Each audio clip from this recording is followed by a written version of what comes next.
Memorial service नहीं है, ये सेलिब्रेशन सर्विस है। Come on. हम रोने के लिए नहीं इकट्ठा हुए यहाँ पे, We have not gathered to cry together. हम सेलिब्रेट करने के लिए इकट्ठा हुए, क्योंकि आज के दिन this is the day death died. ये वो दिन है जब मृत्यु मर गई। This is the day death died. ये वो दिन है जब मृत्यु मर गई। देखते हैं, वचन में चलते हैं। Let's go to the word. मैं एक प्रार्थना करता हूं, अपनी आंखों को बंद करो Close your eyes and और सच्चे मन से परमेश्वर से बोलो कि प्रभु मेरे मन की आंखों को ज्योतिर्मय कर, and tell the Lord with a genuine heart, Lord, open the eyes of my understanding. कि मैं प्रभु मैं तेरे वचन को एक धार्मिक पुस्तक की तरह नहीं, मगर तेरे वचन को जीवन की पुस्तक की तरह ग्रहण कर सकूं। That I would not look at your word like a religious book, but like the book of life. Hallelujah. Amen. So, Hebrews 2, इब्रानी 2 I'll read verses 14. उसकी 14वीं आयत पढ़ेंगे। It says, in as much as then as the children have partaken of the flesh and blood, he himself likewise shared in the same, that through death he might destroy him who had the power of death, that is the devil, and release those who through fear of death were all their lifetime subject to bondage.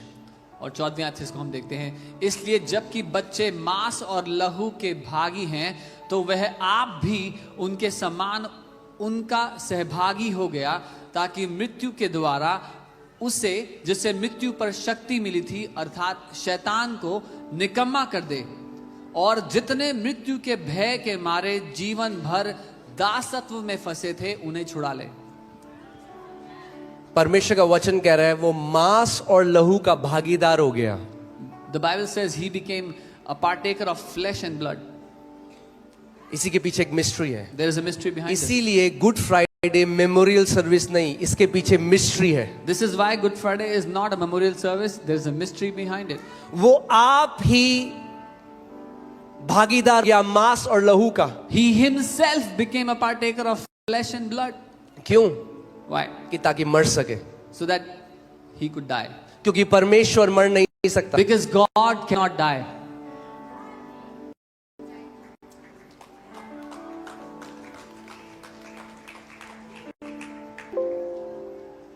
और जो अज्ञान लोग हैं वो कहते हैं कि देखो वो क्रूस में से अपने आप को नहीं बचा सका। And ignorant people, he could not save himself from the cross. फिर से लगा उसको, उसमें लिखा है so that through death it destroy him who had the power of death. और यहाँ लिखा ताकि मृत्यु के द्वारा उसे, जिसे मृत्यु पर शक्ति मिली थी, अर्थात शैतान को निकम्मा कर दे। वो परमेश्वर देह धर कर आया, और जैसे हम लोग मांस और लहू के सहभागी हैं, वचन कहता है जैसे बच्चे, उसके बच्चे मांस और लहू के सहभागी, वो भी मांस और लहू का सहभागी गया कि मृत्यु के द्वारा उसको नाश कर दे जिसके ऊपर मृत्यु की सामर्थ्य थी। That God became flesh and blood, like his children, he became flesh and blood, so that by partaking in flesh and blood, he can destroy him who has the power of death, that is devil. Amen. शैतान के पास अब आपके जीवन के ऊपर मृत्यु की सामर्थ नहीं है।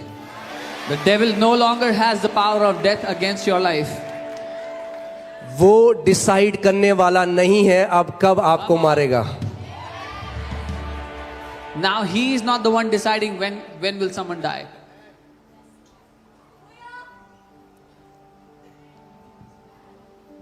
Amen. Amen. दूसरी आयत 15। Next verse.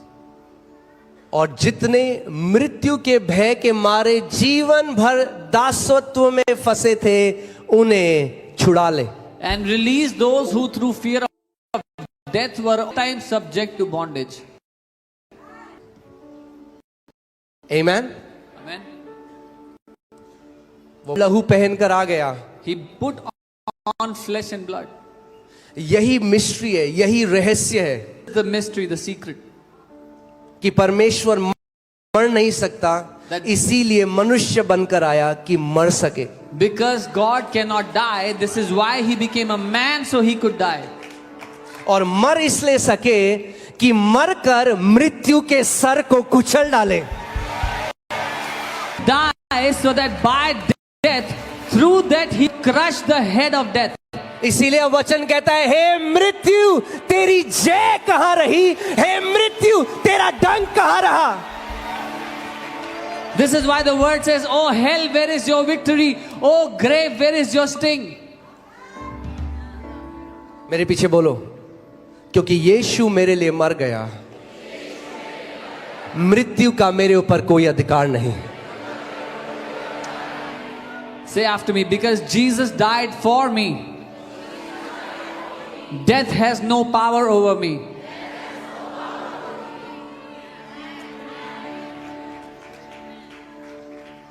डंक नहीं रहा। There is no more sting.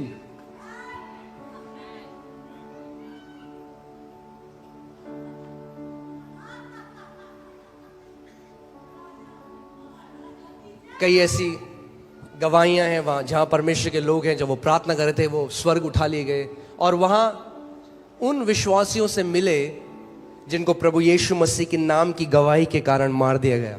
There were many people who were praying, they were lifted up into heaven, and when they were in heaven in an encounter, they saw those people who the testimony of Jesus Christ. और एक ऐसे ही विश्वासी ने उनको बताया कि उन्होंने मुझे रखा और मेरी गर्दन जब काटने वाले थे तो प्रभु मेरे सामने आ गया और बोला बाहर आ जा। कह रहे मुझे पता भी नहीं मरने का दर्द क्या होता है। Death has lost its sting over a believer's life. And one such believer, when they met him, he was telling how when they put him down and were about to cut his head off, the Lord came and said, come out. And he said, I did not even feel the pain of dying. मृत्यु का वो डंक विश्वासियों के लिए नहीं है, उनसे हटाया जा चुका है। यीशु ने मृत्यु के उस डंक को सहा ताकि आप के ऊपर उस डंक का कोई